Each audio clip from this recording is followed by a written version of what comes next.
The acting director of national intelligence yesterday released a list of people who had unmasked General Michael Flynn. Now, normally this is done by the intelligence community or law enforcement, but in this case, 29 people, part of the Obama administration, did it. And that includes Joe Biden. Listen to what Joe Biden said when he was asked about it on ABC. So what did you know about those moves to investigate Michael Flynn, and was there anything improper done? I know nothing about those moves to investigate Michael Flynn, number one. Number two, this is all about diversion. I do want to press that. You say you didn't know anything about it, but you were reported to be at a January 5th, 2017 meeting where you and the president were briefed on the FBI's plan to question Michael Flynn over those conversations he had with the Russian ambassador Kislyak. I was aware that they asked for an investigation, but that's all I know about it. Joining us is Ohio Congressman and the ranking member of the House Judiciary Committee, Congressman Jim Jordan. Welcome, sir. Good to be with you, Sean. Hey, Congressman, Joe Biden, when he didn't think this list was going to come out and he appeared on ABC, says, I know nothing about it. Then the director of national intelligence releases the list of all the people in the Obama administration who did know about it. Biden's name is on that. How concerning is it to you that he seemed to mislead everybody about what he knew and when he knew it?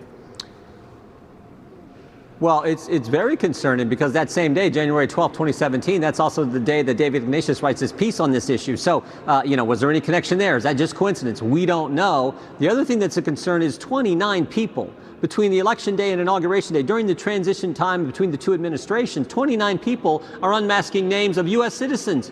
In an intelligence product, you're supposed to redact the names of American citizens, but 29 people were wanting to unmask this and find out information about General Flynn. That's scary, and it's scary who they are. You got the president's chief of staff, the president's vice president. You got people as close to President Obama as there can possibly be among that list of 29 people, and a host of others in that list of 29 people. Very concerning, and we should have a chance to talk to these people and ask them, why in the heck were you doing this, particularly in this time frame? Well, that's just the questions, Congressman. Why did these people want to know? And such a large number of people want to know. Is there any inclination into why they needed to know this?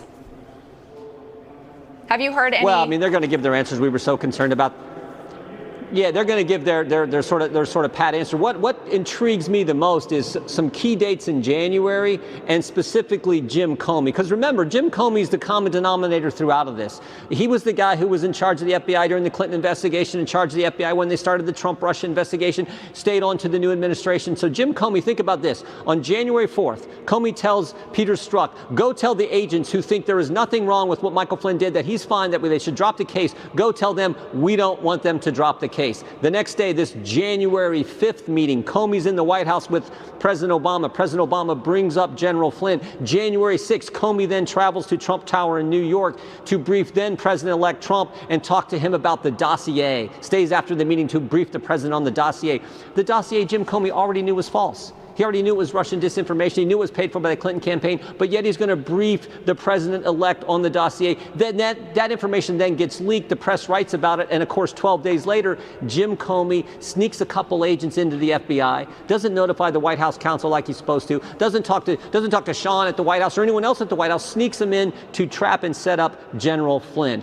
Jim Comey is the common denominator. He's the central player. I hope we get a chance to talk to him again. I know he's been appeared before Congress number of times, but I hope we get a chance to talk to him again. I think it's fascinating the pattern that you're bringing up, right? So Biden unmasks Flynn's name from these documents on January 12th.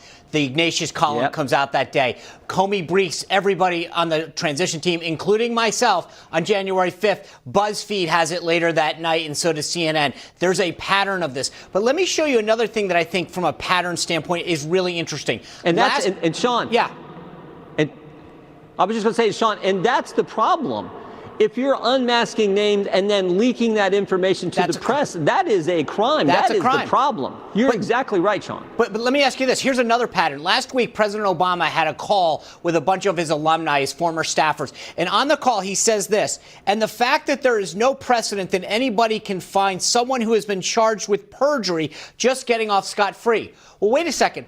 what perjury are we talking about? Because that wasn't one of the issues in front of Comey until the new judge gets appointed. And what does the new judge say just now? He says, I'm going to ask this retired judge, Sullivan. He says, I'm going to ask the retired judge to come in and investigate whether we should charge Flynn now with perjury. So suddenly it gets said last week, now the judge in the case is suddenly bringing up perjury. Do you think there's any connection between Obama tipping his hand last week on this call and the charges suddenly coming up? Boy, I hope not. That would be so, I hope not, because that is just not how this country is supposed to operate. We're the greatest nation ever. It's about the rule of law. Obama criticizes, it says there's been God bless Bill Barr, the Attorney General, and the great work he's been doing. We don't learn this information but for his efforts, but for the efforts of Rick Grinnell, but for the efforts of Sidney Powell, Mike Flynn's lawyer. We don't learn this information. So God bless them. And look, I hope that's not the case. This case should be dropped. The prosecution doesn't want to prosecute. They said there's nothing there. There was no predicate for this. It should be dropped. I don't know what the judge is doing, but let's hope that's not the case. Well, Congressman, I appreciate you being with us because you're raising some serious questions. And I know you're right. All of these other people in government are doing a phenomenal job of getting the truth out and this transparency.